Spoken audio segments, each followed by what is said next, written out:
आप हमारे चैनल पे पहली बार आए हैं, सब्सक्राइब करें इस चैनल को एंड बेल आइकन को भी दबाएं। इससे आप हमारी वीडियोस को सबसे पहले देख पाएंगे एंड लाइक करना ना भूलें। तो इसी के साथ चलते हैं वीडियो पर। Million of cultivation chapter 40। वही लियन दर्द के मारे चीख रहा होता है। देन वह सभी डॉक्टर लियन को ट्रीट कर रहे होते हैं और उससे कहते हैं तुम्हारा क्यूनेट फ्रैक्चर से पूरी तरह ठीक होने में कुछ दिन लगेंगे, लेकिन बात सिर्फ इतनी है वो ट्रीटमेंट प्रोसेस में थोड़ी दर्दनाक हो सकती है। फिर इसी के साथ हमें इंफर्मरी से लियन की चीखें सुनाई पड़ती है। वही फेंगली और लियाओ गार्डन में बैठे हुए होते हैं एंड वही फेंगली लियाओ को घूर रहा होता है एंड लियाओ फेंगली को ऐसा करते हुए देखकर उससे कहता है अगर तुम मुझसे कुछ पूछना चाहते हो तो मुझसे पूछ सकते हो, जल्द ही टीचर मुझे यहाँ से आकर ले जाएंगे। फेंगली कहता है लियाओ से मेरे ब्रेन में अभी भी यही मैस है कि तुम आखिर कितने स्ट्रॉन्ग हो गए हो, चीज का मैं अंदाजा भी नहीं लगा सकता हूँ, तुम डेवल कहीं के। लियाओ फेंगली से कहता है मैं फिलहाल पैसेट कर रहा हूँ एडवांस मेथड को एंड फिलहाल मैं अभी तक मिडिल स्टेज पर ही हूँ, लेकिन जब ये पूरा हो जाएगा तब इसमें और भी इम्प्रूवमेंट होगी, मैं बेहतरीन तरीके से इसे पूरी तरह मास्टर कर लूंगा। फेंगली ये सुनकर कहता है कूल एंड लियाओ फेंगली को बताता है पावरफुल पर्सन वीक से उनकी पावर के टेक्निक का ओरिजिन उनसे सिर्फ पूछ सकता है। फेडरल रूमोस के पास एक लॉ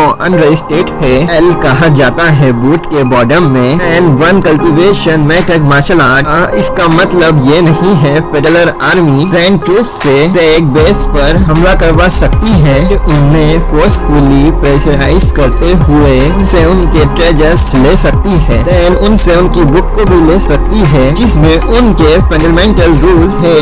ये फाउंडेशन है फर्स्ट स्टेबलेशन ह्यूमन सोसाइटी की। एंड फ्रेंडली सीरियस होता हुआ लियाओ से पूछता है लियाओ क्या वाकई ही तुम इतने दूर जाना चाहते हो, क्या तुम्हें नहीं लगता कि लियन के राइट ट्रैक को उड़ने के बाद कुचलना कुछ ज्यादा नहीं हो गया? जैसे ही तुमने बावल उठाया तो हिरियस मोमेंट लग रहा था, मुझे लग रहा था कि मैं किसी ब्लड थर्स्टी बीस्ट को देख रहा हूँ। लियाओ फेंगली से कहता है तुमने मुझे मॉर्निंग में बताया था हिलियन लियाई के फैमिली इन्फ्लुएंस कितनी है, लेकिन अब वो मुझसे इसी तरह ग्रज रख के रखेगा कि सभी पालतू कुत्ते मेरे पीछे जरूर आएंगे। लियन आखिरी नहीं था। लियाओ आगे कहता है लियन नॉर्मल एलिट क्लास पे आखिरी रैंक पर आता है, तो क्या हुआ मैंने उसे डिफीट कर दिया। अगर मैंने कुछ ब्रूटल स्टेप नहीं उठाए होते तो वो मुझे इसी तरह हैरेस करना बंद नहीं करेंगे, तो मुझे इसी तरह अपना मॉन्स्टर डिजायर रखना होगा। याओ फेंगी से आगे कहता है मैं इसे हमेशा के लिए जारी नहीं रह सकता हूँ, मैंने कितना भी इम्प्रूवमेंट क्यों ना कर लिया हो। जब अब उन्होंने मुझे लियन को क्रश करते हुए देख लिया है, उसके नीज को तोड़ते हुए, उन्होंने अब उसकी हालत के बारे में जान लिया है, तो अब वो हमारे साथ कुछ भी करने से पहले 2 बार जरूर सोचेंगे। फ्रेंकली तुम्हें पता है मैं लैंडफिल में पड़ा बला हूँ। एक बार मैंने लोगों के 2 ग्रुप को सरफ हुए बन के लिए आपस में एक दूसरे को मारते हुए देखा। Moral of the story so well Surf हुए बन की कीमत 2 लोगों की जिंदगियां है। मुझ पर भरोसा रखो, मैं अच्छी तरह जानता हूँ कि ऐसी जगहों पर पड़े बड़े होने के बाद मुसीबत से कैसे निपटना है। फ्रेंकली ये सुनकर कहता है लेकिन लियाओ पर फिर भी लियाओ फ्रेंकली से कहता है मैंने लैंडफिल में 10 इयर्स से ज्यादा टाइम तक रहने से एक बात बखूबी सीखी है, जब तुम्हें कोई खतरा होता है तुम सबसे पहले अपने ऑपरमैन को चलते हो, फिर ही पीसफुल एग्रीमेंट एंड एक रूल उसके बाद आता है। याओ आगे कहता है लेकिन ये जाहिर नहीं है कि तुम उनके लिए एक फिश बनकर रह जाते हो, सिर्फ वो फ्राई करते हुए कभी भी इंजॉयमेंट करते हुए खा सकते हैं। हाउ लियन ने मुझसे अरे कहा मेरे सामने आकर अपने घुटने टेको, मेरी हड्डियों को तोड़ने की धमकी के अलावा और मुझसे कुछ नहीं कहा। आखिर मैं उसे ऐसा क्यों ही करने देता, से इतना पीट लेना उनके लिए वार्निंग के अलावा कुछ नहीं था। फ्रेंकली कहता है लियाओ से तुमने मुझसे कहा था हमारा निक नेम ईगल है, ये तब ऐसा लगा था कि तुम ऐसे ही कह रहे हो, अब मुझे इस पर कॉन्फिडेंट है। लियाओ फ्रेंकली से कहता है मैं 10 ईयर पहले फ्यूचर में था, नहीं शायद पास में। ग्रेट टाइम क्रेजीनेस से भरा हुआ है। असल में इसे चुनना मेरी चॉइस नहीं थी, बस उस टाइम में एक बच्चा था जो उस टाइम में ठीक से नाइफ को भी नहीं पकड़ पाता था। उन ग्रिफिन को डिफीट कर पाना फूड के लिए, उस पल के लिए मुझे अपने पागलपन के हर एक % की जरूरत थी।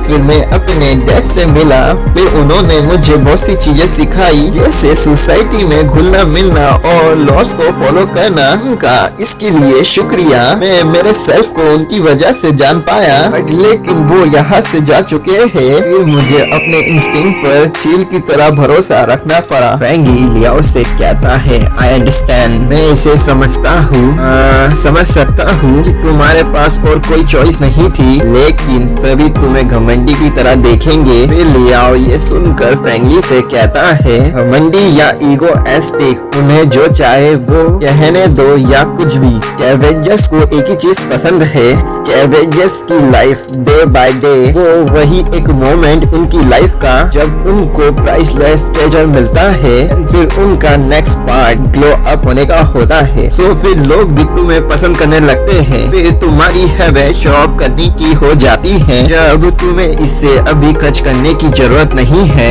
एंड आखिर तब क्या होगा जब तुम ऐसा करे बिना तुम्हारी डेथ हो जाए? तुम ऐसी सिचुएशन में तब क्या ही कर सकोगे? तब क्या ही होगा? तुमने जैकपॉट से मिलियन जीत लिए, फिलहाल तुम उसे खुले दिल से खर्च नहीं कर सकते और इसकी बजाय तुमने उन्हें बैंक में जमा करवा लिया। देन बैंक से बाहर निकलते ही कोई शटल आपको टक्कर मार दे और फिर तुम्हारी डेथ हो जाए, या फिर ये सोच की बात नहीं। फ्रैंकली ये सुनकर लियाओ से कहता है, ओके फाइन, क्या तुमने इन पॉसिबिलिटी पर गौर किया? इलियन ले आए अपने फैमिली बैकग्राउंड का यूज करते हुए जियाओ सेकेंडरी से तुम्हें रेसिटेट करवा सकता है। फिर तुम इस पर क्या करने के बारे में सोचे हो? या फिर इस पर सोचता हुआ कहता है, जियाओ सेकेंडरी वर्ल्ड में एक लोती स्कूल नहीं है, मैं कोई और हाई स्कूल में ट्रांसफर हो सकता हूँ। अगर मुझे हिलियन लिया एक्सेल भी करना चाहता है तो मुझे उसके लिए इसे पूरा करने में कोई भी दिक्कत नहीं। अगर ये हम दोनों के लिए बेहतर चॉइस होगी, आखिर कौन जानता है फ्यूचर में क्या होगा। वहाँ से एक ओल्ड मैन गुजर रहे होते हैं। लियाओ उन्हें देखता हुआ कहता है, क्या वो सन बियाओ तो नहीं तो स्कूल गार्डन में वेयर हाउस को गार्ड करते हैं? आखिर वो यहाँ क्या कर रहे हैं? जिस पर फ्रैंकली लियाओ को बताता है वो अक्सर यहाँ आते हैं टीचर से मुलाकात करने। कंटिन्यू।